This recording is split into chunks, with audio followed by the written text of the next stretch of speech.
গোমরামুখ আমাকে আনতে আসবে? যে গোমরামুখ আমাকে দু চোখে দেখতে পারে না, আমাকে সারাক্ষণ বকে, শুধু ঝগড়া করে আমার সাথে, সেই গোমরামুখ আমাকে আনতে আসবে? এই যে ব্যাগ ট্যাগ নিয়ে তুমি বেরিয়ে যাচ্ছ, আর কিন্তু ফিরবে না। ব্যানার্জি বাড়িতে আর ফিরবে না, আমি তোমাকে ফিরতে দেব না।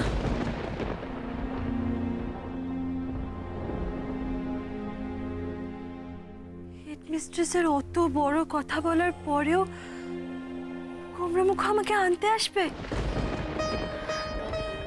গণেশ দাদা, ভাগ্যিস তুমি ছিলে। গণেশ দাদা, ভাগ্যিস তুমি ছিলে। তাই কি রে দিদি, গণেশ দাদার লাড্ডু মনে ফুটছে তো?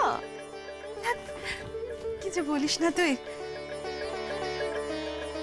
যতই তুমি গোমরামুখ বলো না কেন, সে কিন্তু তোমার ওপর মুখ গোমরা করে থাকতে পারলো না, তাই তো তোকে নিতে আসছে। উফ, ব্যাপারটা একদম জমে গেছে বল।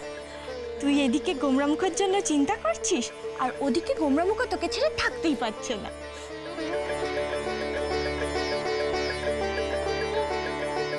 সত্যি তাই রে লক্ষ্মী, আমি এখনো কেমন যেন বিশ্বাস করতে পারছি না। সব যেন কেমন স্বপ্নের মতো লাগছে। রাধামা, এটা তোমা রাধামা, এই কৃষ বাবা আসছে কালকে। হ্যাঁ, কৃষ বাবা আসছে, কি আনন্দ! কখন আসছে বলতো? এই শোন মা, তুই ওকে একটা চুপি ফোন কর দেখি। ফোন করে বল যে ভোর যেন চলে আসে।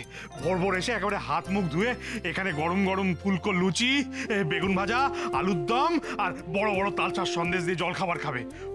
আমার জামাই আসছে, বিয়ের পর প্রথম আমার জামাই আসছে। আমার যে কি আনন্দ হচ্ছে আমি কাউকে বলে বোঝাতে পারবো না। আমাকে অনেক ব্যবস্থা করতে হবে। কালকে যজ্ঞী বাড়ি রান্না করতে হবে, আর 56 ভোগ রান্না করাবো কালকে। 56 ভোগ? বাবা, তুমি কি পাগল হয়ে গেলে? তুমি তো জানো অত খায় না। দেখলে না বিয়ের দিন কিরম খুঁটে খুঁটে খাচ্ছিল? ওরে খাবে রে মা, খাবে। তোর বিয়ের দিন কত ঝক্কি ঝামেলা ছিল, সকলের মাথায় কত চিন্তা ছিল। অত চিন্তা নিয়ে কখনো খাওয়া যায় রে? হ্যাঁ, কালকে একেবারে ঝাড়া হাত পায়ে আসবে, কালকে খাবে, প্রাণ ভরে খাবে। ভালো রান্না হলে খাবে না মানে? ঘন করে মুগের ডাল, তারপরে বোটাওয়ালা বেগুন ভাজা, চিংড়ি মাছের মালাইকারি, মুড়ি ঘন্ট, তারপরে এত বড় বড় কাতলার পেটি দিয়ে কালিয়া, কচি পাটার ঝোল। ওরে এসব রান্না বাঙালির পাতে পড়লে সে কখনো না খেয়ে উঠে পড়তে পারে রে? উনি পারেন বাবা। ওনার তো স্বভাব ভাবি একেবারে ওই আমেরিকান লোকেদের মতো, রেগে গেলেই ইংরেজিতে কথা বলে। তারপর কিছু খেতে দিলে বলবে আমি এত অয়েলি ফুড খাই না, আমি এত স্পাইসি ফুড খাই না। খাবে রে মা, খাবে। ভালোবেসে যত্ন করে আদর করে খাওয়ালে না খেয়ে উঠে যাওয়ার ছেলে আমার কৃষ বাবা নয়। আমার শুভ ওকে সেই শিক্ষা দেয়নি।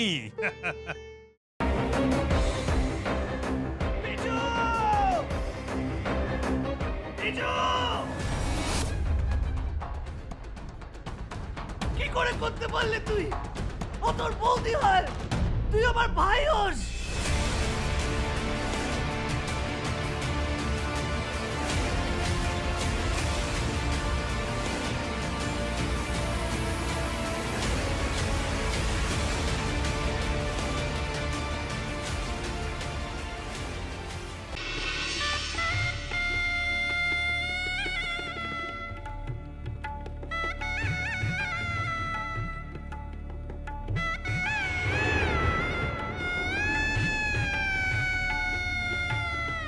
বুঝতে পারছি না আরো একটা বড় ব্লান্ডার করলাম কিনা।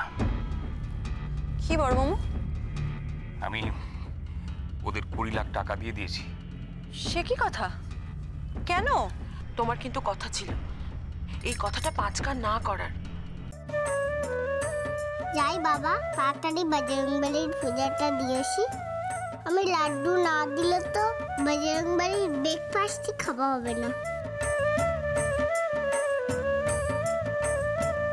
আরে বাবা, এবার তো কোল থেকে নামাও। ও হ্যাঁ, আর যা বললাম মনে রেখো।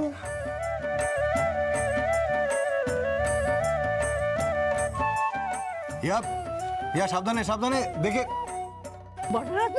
আমরা চেষ্টা করছি যাতে ওকে যত তাড়াতাড়ি সম্ভব। জোর দিয়ে বলতে পারেন কি ওকে জীবিত অবস্থায় পাওয়া যাবে?